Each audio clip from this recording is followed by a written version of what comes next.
Alright, those of you that follow my blog may have noticed a while back on my 18-inch doll blog that I had done a post that kind of featured a bunch of the shoes that I had been making, and I had put all the shoes in shoe boxes, and I got so many requests for how did I make these shoe boxes. That's what this video is for. So today I'm going to show you how to make this kind of just an average size shoe box. So stay tuned and see how easy this is.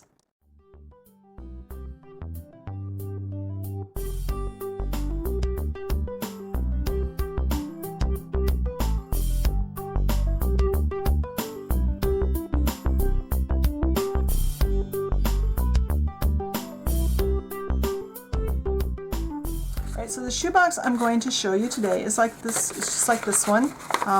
We're making it a slightly different color. It's 4 inches by 2 inches, so it will hold most pairs of doll shoes. It's a little big for the shoes that my last pair of shoes I made, but that's what's going to go into it. So what do we need? We need a work surface. We need something we can cut on. You'll need, because you need to be able to cut your paper. I'm using an old sewing, quilting cutting mat and an old ruler from sewing. I have a whole bunch of, don't go out and use your good ones you're going to use for sewing with, but I have like a gazillion things like this because I not only have been sewing forever, but my mom had too, and I inherited all of hers a few years ago. You need a knife to cut your paper with. I like this over an X-Acto knife simply because it's cheaper and it's a lot quicker to change the blades out. All you do is break off the tip. You need cardstock. These boxes are made of cardstock. I've already pre-cut my 2 pieces for the lid and for the box. This is the kind of cardstock that they sell in the craft store for card making, and it comes on sale pretty inexpensively on a regular basis, so it's easy to get. You will also need a way to score this cardstock to make it fold. You can either, there's several ways to score it. One way, if you don't have a scoreboard, is to just use the back side of your knife. Don't use the blade, use the back of the blade, and then you can just run it along your ruler and score like that. That's one way. What I'm going to be using, since I have it and it makes things a lot quicker, is my scoreboard. I love this. I use it for card making and other things. It comes with a bone folder, and it makes scoring really easy. The other things you'll need is some glue. I like quick grab tacky glue. It holds really quickly. And you need clips. I'm using these today. You could also use clothespins, or if you don't have those, you can just hold it until the glue sets. So to make our 4 by 2 inch box, our boxes are 4 inches long by 2 inches wide, and they're 1.5 inches tall. That translates to a good size for the shoes. And the box lid has a 1/2 inch edge. So I worked out my sizes on paper. And I kind of played and folded, and I'll talk about that process in the blog post that goes with this video. But I'll show you how to do this. Once you work out the pattern, if you keep it, you'll know what you're doing, and you don't have to ever worry about it again. So let's start with the box itself. We are going to make 2 scored lines on each edge of the paper. One at a 1/2 inch and one at 2 inches from the edge. We're going to rotate the paper 1/2 inch and 2 inches. It's the same method if you're using your knife and your ruler to score. You're going to make the same lines I'm making here. 1/2 and 2. All the way around. We can move this out of our way. Now I want to score and fold these on these score lines. Just that way I'm ready. When I'm ready to glue, it's already pre-folded. It'll fold in nicely. It's all that direction. And I usually do that. I fold one direction, and then I fold the cross direction. If you do much paper folding and paper crafting, the scoreboards are really handy. Now we need to make some cuts in the ends of our box, since we want to have the ends of the box come up over the sides, we are going to take our ruler, we're going to line it up with that score line we already made. We're going to cut from this 2-inch line all the way to the edge. And we're going to do that again right here. Hopefully I'm on the line. Usually I'm looking down, straight down at it, but the camera's in the way, and I don't want you to have to look at the back of my head while I'm doing this.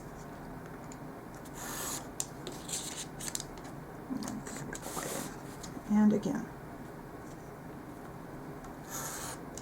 Good. So we have these lines cut. Now you could do this with scissors. If you don't have a craft knife and a straight edge, you could draw all this in pencil on the inside, and you could do it with a pair of scissors. Now one thing I like to do, just to keep the box a little neater, so it's not quite so much bulk trying to be folded over, is I like to cut off just this little bit of the ends. But I want to leave it intact. This is just that last 1/2 inch. Oops. I'm going to leave this, I'm trying to have this so you can see what I'm doing. I can't do it this way. I've got to do it this way. I'm cutting off that 1/2 inch, that area that's scored at the 1/2 inch just to the end. Just on these sides, not on the center. We need it on the center. It's really important there.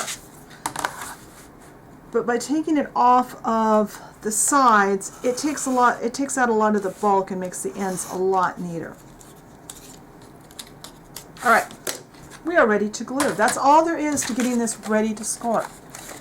So basically what we are going to do now, we're going to fold this edge over on one side.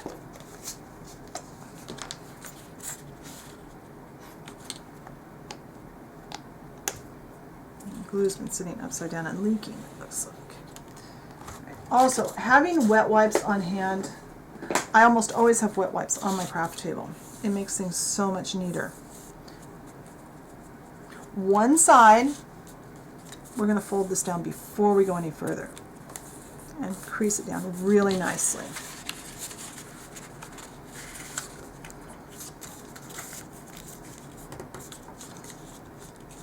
Now, bring this up at a 90-degree angle. Now, we need glue here on this one, but we're not going to fold this one over and crease it all the way yet. We're going to fold it over a little bit. I'm going to bring it around. You see how it's going to, I've kind of tucked the other end into this end. We're going to do the same thing. We've still got the ends laying there loose. Because we scored this and we pre-folded it, it's going together pretty neatly. Now, since we know that we are covering the whole end with this, apply glue to one end. It's a good idea to get this all the way up to the edge. This is why you don't want to work on your cutting mat you're using for fabric. And now, I'll take one of these clamps. Just clamp the top.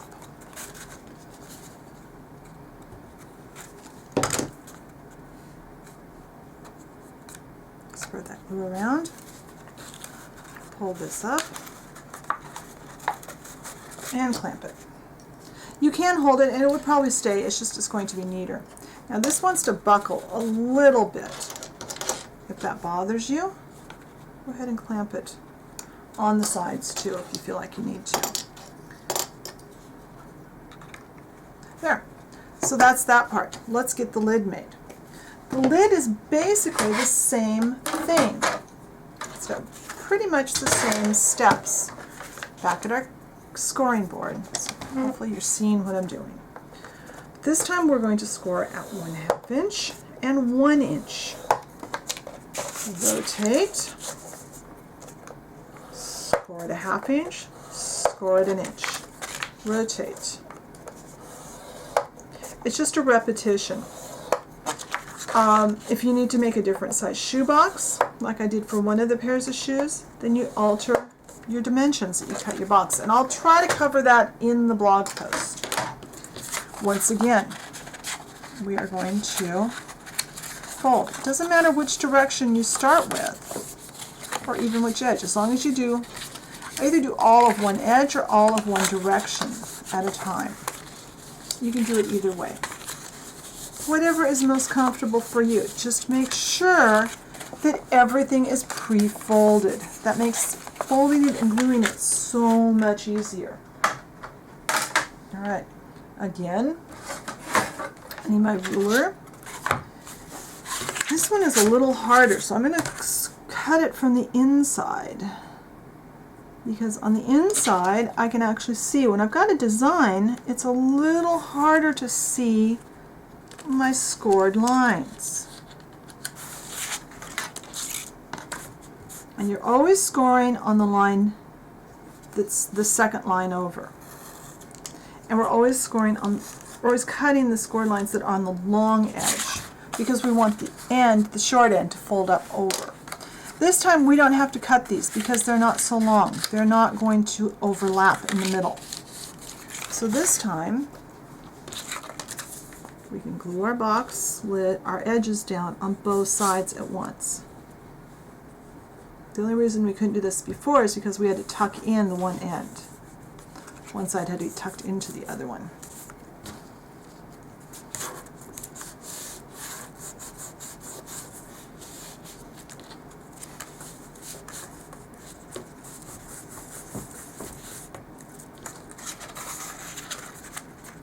This is the first time I've used this particular paper, and it doesn't want to glue as easily as the other one did. That's okay. We'll clamp it when we get this all put together. You can use any glue that's good for paper. I like a thicker glue because they tend to grab faster and hold better. But you could use Elmer's glue, you could use school glue, you can use whatever white glue you've got. It doesn't really matter on this. And a clamp.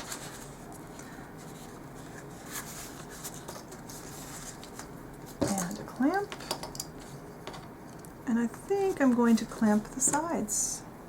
Now we just have to wait for this to dry.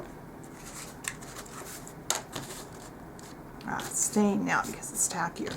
That's it. So now once the glue dries, I'll come back and I will show you our completed shoebox. So hopefully the glue is dry. We are going to take the clamps off. You can see we have a super simple shoebox. Now one troubleshooting thing here, I folded this a little too far. So be careful of that. But by having the 1/8 inch, it makes a nice snug lid. If you want a looser lid like I did on this one, allow an extra 1/8 inch. Cut it a 6 1/4 by 4 1/4 instead of with the 1/8. But I prefer the tighter lid. But that is our shoebox. So I hope you enjoyed this tutorial. I hope to have more tutorials on this channel soon, so come back and check them out when they're up. And I'll talk to you later. Bye.